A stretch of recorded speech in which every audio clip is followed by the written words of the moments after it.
இன்றைக்கி சாக் பீஸில் மகா அப்படிங்கிற பாரு எப்படி செதுக்கணுங்கிறத பார்க்க போகிறோம். அதுக்கு மகாங்கிற பாரில் இருக்க 4 லெட்டரை கரெக்டாக 4 பார்ட்டாக பிரிச்சுக்கணும். அதுக்கப்புறம் ஒவ்வொரு லெட்டரையும் தனித்தனியாக எந்த இடத்துல ரிமூவ் பண்ணணும் அப்படிங்கிறதுக்கு ஏற்றாப்புல கரெக்டாக கோடு வரையணும்.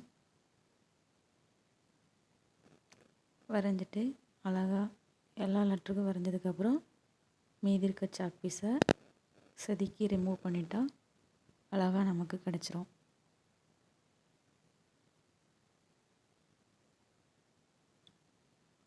பாருங்கள், நான் எப்படி செதுக்குறேங்கிறத பார்த்து அதே போல் செதுக்குங்க, உங்களுக்கும் அழகாக வந்துடும்.